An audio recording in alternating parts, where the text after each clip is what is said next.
शौर्य और सामर्थ्य की ये विरासत, ये हमारी बहुत बड़ी ताकत है। इसी प्रेरणा से हमने 3 दिन पहले ऑपरेशन सिंदूर की पहली वर्षगांठ मनाई है।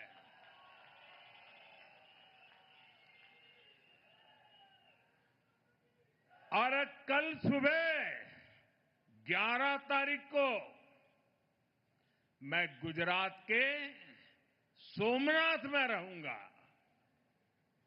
वहां सोमनाथ मंदिर के पुनर्निर्माण के 75 वर्षों का उत्सव मनाया जाएगा। आत्मनिर्भर भारत के लिए, विकसित भारत के लिए ऐसे ऐतिहासिक अवसर हमें नई ऊर्जा से भरते हैं। मैं आज आपके बीच बंगलुरु की इस धरती से माता अन्नम्मा, उन्हें श्रद्धापूर्वक नमन करता हूं। मैं नाड़ प्रभु केम्पे गौड़ा जी को भी प्रणाम करता हूं। साथियों, आज मैं ऐसे समय में बंगलुरु आया हूं जब देश में चुनाव परिणामों पर चर्चा चल रही है। पुडुचेरी में लगातार दूसरी बार एनडीए की सरकार बनना, असम में लगातार तीसरी बार एनडीए की सरकार बनना,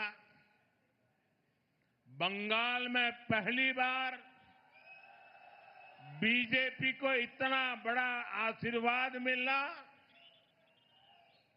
और अभी 2 सप्ताह पहले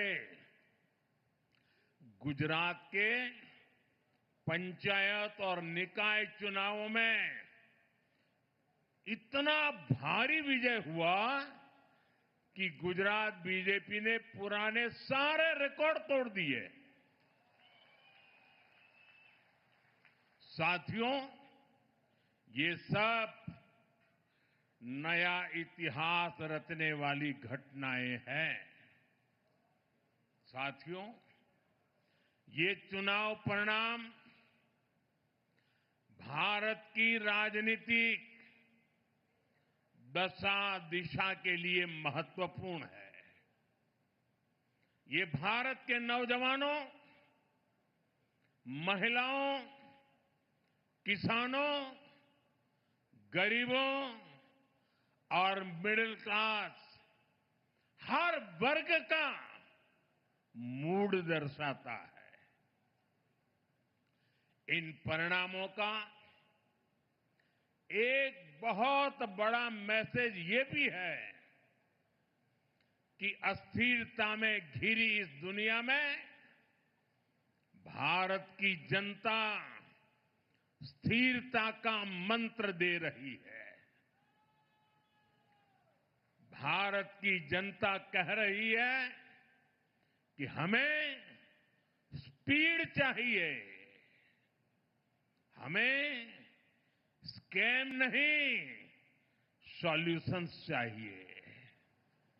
हमें राष्ट्र नीति वाली राजनीति चाहिए। साथियों, आज पूरा का पूरा देश भाजपा की राष्ट्र नीति के साथ कदम से कदम मिलाकर चल रहा है। और कर्नाटका तो हमेशा से ही बीजेपी के लिए ऊर्जा का केंद्र रहा है। जब बीजेपी उतनी बड़ी पार्टी नहीं थी, तब भी कर्नाटका ने बीजेपी को एक बड़ी शक्ति बनाया था। आज आंध्रा में एनडीए सरकार है। अगर लोकसभा सदस्यों के हिसाब से देखें तो कर्नाटका में बीजेपी नंबर 1 है। तेलंगाना में बीजेपी नंबर 2 है। पुडुचेरी में बीजेपी एनडीए की लगातार दूसरी बार सरकार बन रही है। आपको याद होगा, सिर्फ 10 साल पहले, यानी पिछले एक चुनाव के पहले, बंगाल में हमारे सिर्फ 3 एमएलए थे। यानी एक चुनाव के पहले, 10 साल पहले जो चुनाव हुआ था, सिर्फ 3 एमएलए। आज वहां 200 से भी अधिक विधायकों के साथ भारतीय जनता पार्टी की सरकार है। अभी केरलम में भी हम 1 से 3 एमएलए तक पहुंच गए हैं। और जब 3 पहुंच जाते हैं ना, तो वो दिन दूर नहीं जब केरलम में भी बीजेपी एनडीए की संख्या 3 से बढ़कर बहुमत के आंकड़े को पार कर जाएगी।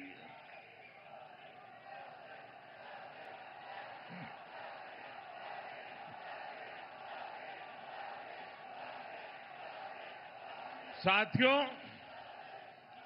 हम 12 साल से केंद्र में हैं। देश के 21 से ज्यादा प्रदेशों में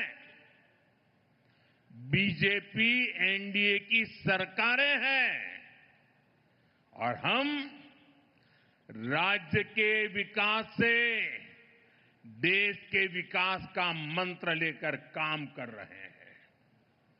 लेकिन दूसरी तरफ आप कांग्रेस को देखिए, जिस पार्टी को 40 साल पहले 400 से अधिक सीटें मिली थी, वो पिछले 3 इलेक्शन में सब कुछ मिलाकर भी 100 का आंकड़ा छू नहीं पा रहे हैं।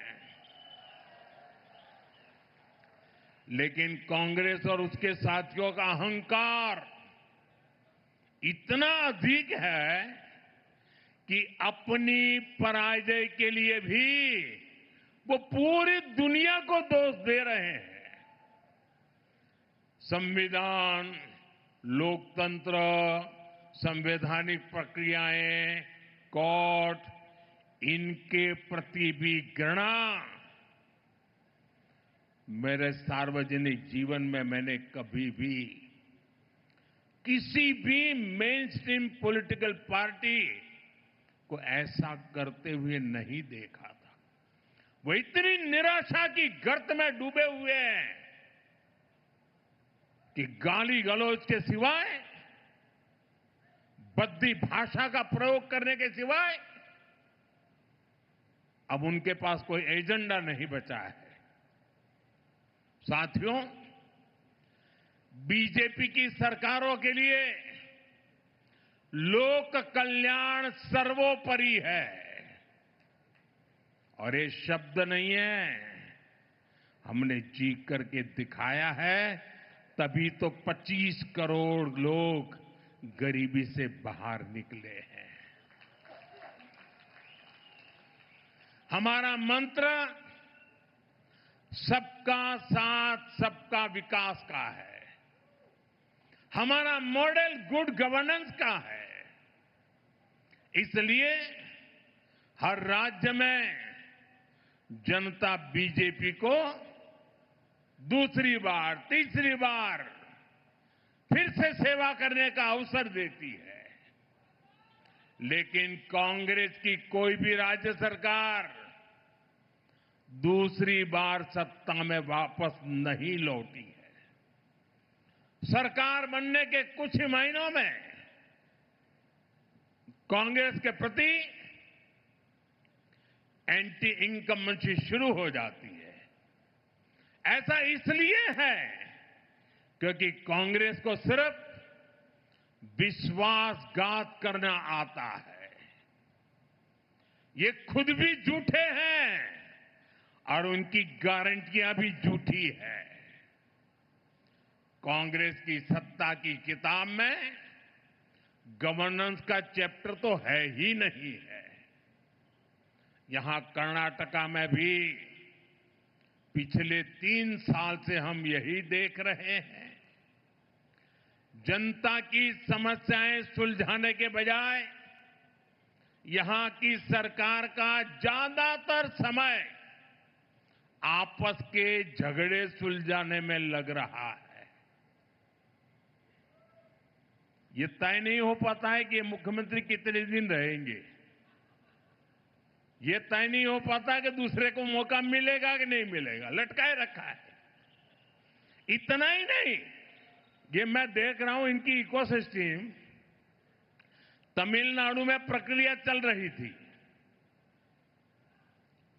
और इनकी इकोसिस्टम दिल्ली में बैठे बैठे देश को गुमराह करते थे कि देखो 4 तारीख को नतीजे आ गए, 5 हो गई, 6 हो गई, 7 हो गई, 8 हो गई, तमिलनाडु में सरकार नहीं बन रही है। अरे भाई, केरल में तो पूर्ण बहुमत है, वहां तो बना लो।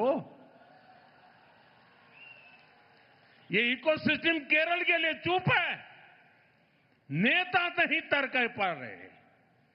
2.5 साल की फॉर्मूला करे कि 1-1 साल के 5 मुख्यमंत्री की फॉर्मूला करे, अभी तक उनको नतीजा हाथ नहीं लग रहा है। और अपने पार्टी के नेताओं को भी वादे करना और फिर पीठ में छुरा भोंकना।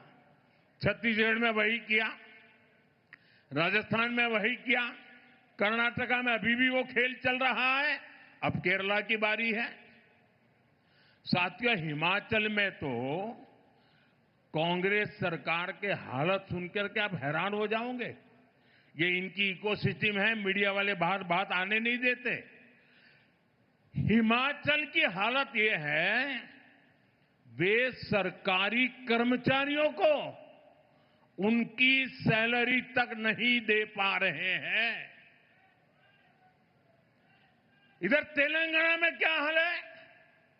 किसानों को आत्महत्या के लिए मजबूर होना पड़ रहा है। यानी कांग्रेस जहां पर भी है, वहां या तो शाही दरबार की खातिरदारी में खजाने की लूट हो रही है या लूटे हुए पैसों के लिए झगड़ा हो रहा है। साथियों, कांग्रेस की पहचान आज एक परजीवी पार्टी की बन गई है और इसलिए वो पहला मौका मिलते ही अपने साथियों के साथ भी विश्वासघात करती है। और इसलिए ही कहा जाता है कि कोई ऐसा सगा नहीं जिसे कांग्रेस ने ठगा नहीं। अभी तमिलनाडु में ही देखिए, 25-30 साल से कांग्रेस का डीएमके के साथ घनिष्ठ संबंध था। डीएमके के साथ गठबंधन ने कितनी ही बार कांग्रेस को संकटों से बाहर निकाला और 2014 के पहले 10 साल उनकी जो सरकार थी, वो भी डीएमके के कारण टिकी थी। लेकिन क्या हुआ? जिस डीएमके के साथ 25-30 साल का जीने मरने का नाता था, हर पल जो डीएमके कांग्रेस की भलाई के लिए काम करती थी, लेकिन जैसे ही सत्ता का खेल कहीं और मुड़ गया, तो सत्ता के लालच में सत्ता भूखी कांग्रेस ने पहला मौका मिलते ही डीएमके की पीठ में छुरा भोंक दिया। परजीवी कांग्रेस को अब एक और पार्टी चाहिए जिसकी पीठ पर सवार होकर वो प्रासंगिक बनी रह सके। साथियों, कांग्रेस ने एक और विश्वासघात देश की बहनों बेटियों के साथ किया है। दशकों से कांग्रेस देश की महिलाओं की आंखों में धूल झोंकती रही है। कांग्रेस महिला आरक्षण का वादा करती थी और फिर अपने ही सहयोगी दलों से इसका विरोध करवाती थी। बड़ा खेल चला करता था। बीजेपी ने इस खेल को खत्म किया। महिलाओं के लिए 33% आरक्षण का कानून बनाया। लेकिन साथियों, कांग्रेस देश की सबसे बड़ी नारी विरोधी पार्टी है। इसलिए कांग्रेस ने संसद में नारी शक्ति वंदन संशोधन को गिरा दिया। ये संशोधन अगर पास हो जाता तो लोकसभा में कर्नाटका की सीटें कहीं अधिक हो जाती, बढ़ जाती। कर्नाटका से बहुत बड़ी संख्या में बहनें, बेटियां एमएलए बनती, एमपी बनती, देश का भाग्य निर्णय करने में भागीदार बनती। लेकिन कांग्रेस ने ये नहीं होने दिया। देश की नारी, कर्नाटका की महिलाएं कांग्रेस को इस पाप के लिए कभी माफ नहीं करेगी। साथियों, आज देश विकसित भारत के संकल्प की सिद्धि से जुटा है। इस मंत्र को लेकर के चल पड़ा है और इस संकल्प की सिद्धि में कर्नाटका की बहुत बड़ी भूमिका है। इसलिए ये जरूरी है कि कर्नाटका में ईज ऑफ लिविंग और ईज ऑफ डूइंग बिजनेस दोनों बेहतर हो। मैं कर्नाटका के हर परिवारजन को भरोसा दिलाता हूं कि बीजेपी एनडीए सरकार अपनी तरफ से हर प्रयास कर रही है। साथियों, बीजेपी के लिए देश का हित, देश के लोगों का हित, ये हमारे लिए सर्वोपरि है। आप देख रहे हैं कि इस समय वैश्विक स्तर पर किस तरह की चुनौतियां हैं। वेस्ट एशिया में संकट की स्थितियां लगातार बनी हुई है। युद्ध के इस माहौल का बहुत नकारात्मक असर पूरे विश्व पर पड़ा है और भारत भी इससे प्रभावित हो रहा है। हमारे नाड़ प्रभु केंपेगौड़ा जी कर्तव्य पालन की मिसाल रहे हैं। उनकी धरती से मैं आज देश के लोगों से भी एक आग्रह करना चाहता हूं। देश के बढ़ते हुए सामर्थ्य में हमें अपना संयम भी बढ़ाना होगा। हमें मिलकर संसाधनों को बचाना होगा। देश के हितों की रक्षा करनी होगी। जिस तरह कोरोना काल में हमने संकटों का मिलकर सामना किया था, वैसे ही देशभक्ति की भावना से हमें फिर एक बार भारत को इन वैश्विक संकटों से निकालने के लिए एक साथ खड़ा होना ही होगा। अपने अपने कर्तव्यों पर बल देना होगा। मुझे विश्वास है ऐसा करके हम हर चुनौती का सामना कर पाएंगे। एक बार फिर यहां इतनी बड़ी संख्या में आने के लिए और सुबह सुबह आने के लिए और ये केसरिया सूरज उगाने के लिए मैं आपका बहुत बहुत आभारी हूं। यहां कुछ बच्चे बढ़िया बढ़िया चित्र बना के ले आए हैं। जरा हमारे एसपी जी के लोग ये चित्र ले लें इन बच्चों से। अगर आपका एड्रेस लिखा होगा तो मैं चिट्ठी लिखूंगा आपको। बहुत बहुत धन्यवाद बेटा। देखिए इधर भी कोई चित्र लेकर के भाग रहा है, ले लो भाई।